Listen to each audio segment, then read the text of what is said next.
বিসমিল্লাহির রহমানির রহিম। আসসালামু আলাইকুম ওয়া রাহমাতুল্লাহি ওয়া বারাকাতুহু। আশা করি আল্লাহ তাআলার অশেষ রহমতে আপনারা সবাই ভালো আছেন। আমিও ভালো আছি আলহামদুলিল্লাহ। এক যুবক সুন্দরী কোনো যুবতীর প্রেমে মাতোয়ারা। সকাল সন্ধ্যা শুধু তারই কথা ভাবে। যুবতীকে এক নজর দেখার জন্য অলিতে গলিতে ঘুরে বেড়ায়। কোনো ক্রমে দেখা হলে অপলক নেত্রে তাকিয়ে থাকে তার দিকে। কিন্তু চপলা মেয়েটি সহজেই তাকে দেখা দেয় না, আড়ালে আড়ালে থাকে। তবে মনে মনে সেও যুবককে বড্ড ভালোবাসে।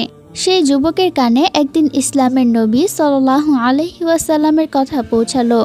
কৌতূহলী হয়ে উঠল তার মন। কি এক অমোঘ টান তাকে বারবার পীড়া দিতে লাগলো। ধৈর্য ধরা সম্ভব হলো না তার। সিদ্ধান্ত নিতেও দেরি হলো না তার। ছুটে চলল সে নবী করিম সাল্লাল্লাহু আলাইহি ওয়াসাল্লামের কাছে মদিনায়। নবী করিম সাল্লাল্লাহু আলাইহি ওয়াসাল্লামের পবিত্র চেহারায় চোখ পড়া মাত্রই তার হৃদয়ে ঘটে গেল স্বর্গীয় কিছু পরিবর্তন।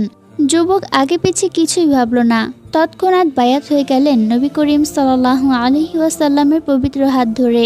ওইদিকে যুবতী তার প্রেমিককে না দেখে অস্থির হয়ে পড়েছে। মনে মনে ভাবছে, এতদিন অবহেলা করেছি, তাই বুঝি ও দূরে চলে গিয়েছে। হায়, এখন আমি কি করব। কদিন পর যুবক ফিরে আসার খবর জানতে পেরে যুবতী আর নিজেকে ধরে রাখতে পারল না। সাথে সাথেই দৌড়ে চলে গেল যুবকের সাথে দেখা করতে। হৃদয়ে তার আকণ্ঠ ভালোবাসা, দীর্ঘদিন না দেখার মিষ্টি ব্যথা, এইসব ভাবতে ভাবতেই সে পৌঁছে গেল যুবকের কাছে।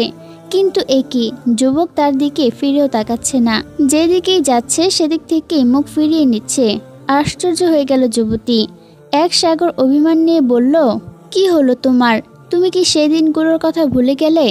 আমাকে এক পলক দেখার জন্য যে তুমি অস্থির হয়ে থাকতে, অলিতে গলিতে ঘুরে বিরহের গান গাইতে। অনেক জল্পনা কল্পনার পর যখন তোমার সাথে আমার দেখা হতো, তখন অপলক নেত্রে আমার দিকে তাকিয়ে থাকতে। আমি এখন নিজেই তোমার সাথে দেখা করতে এসেছি, অথচ তুমি বারবার মুখ ফিরিয়ে নিচ্ছ। কি হয়েছে তোমার প্রিয়তম? যুবতীর আবেগঘন কথা শুনে রাসূলের সাহাবী জবাব দিলেন, আমার চক্ষু যুগল এমন একজন মহান ব্যক্তিকে দেখে এসেছে, যাকে দেখার স্বাদ কখনোই ফুরাবার নয়। এখন আর অন্য কিছুই আমার চোখকে শীতল করতে পারবে না। এই চক্ষু যুগল শুধু তারই দর্শন সুরমায় সজ্জিত হওয়ার অপেক্ষায় থাকবে। তিনি আমার হৃদয় কেড়ে নিয়েছেন, এখানে আর কোনো স্থান নেই। আমি, আমার আত্মা ও আমার সর্বাত্মা শুধু তার জন্যই উৎসর্গিত। যুবতীর মন যেন কাচের টুকরো, ভেঙে খান খান হয়ে গেল। টপ টপ করে ঝরে পড়ল বেদনার তপ্ত জল। গণ্ডদেশ ভিজে গেল চোখের পানি দিয়ে। নিজেকে কোনোভাবেই বুঝ দিতে পারলেন না সে। পুরনো ভালোবাসা ফিরে পাওয়ার আশায় আবার বলে উঠল, একবার শুধু আমার দিকে চোখ তুলে তাকাও প্রিয়, শুধু একবার তাকিয়েই দেখো আমায়। সাহাবীর অসহ্য ঠেকল এইসব। রাগে তার গৌর চেহারাটা লাল হয়ে গেল। কঠিন স্বরে বললেন, এই মুহূর্তে আমার চোখের সামনে থেকে চলে যাও, না হলে তরবারি দিয়ে তোমার কল্লা উড়িয়ে দিতে একটু দ্বিধাবোধ করব না। প্রাক্তন প্রেমিকের এ কথা শুনে পিলে চমকে উঠল প্রেমিকার। ভয়ে তার অন্তরাত্মা কেঁপে উঠল। আর এক মুহূর্ত দেরি করার সাহস করল না সে। কান্না, ভীতি আর একরাশ অভিমান নিয়ে দৌড়ে পালালো।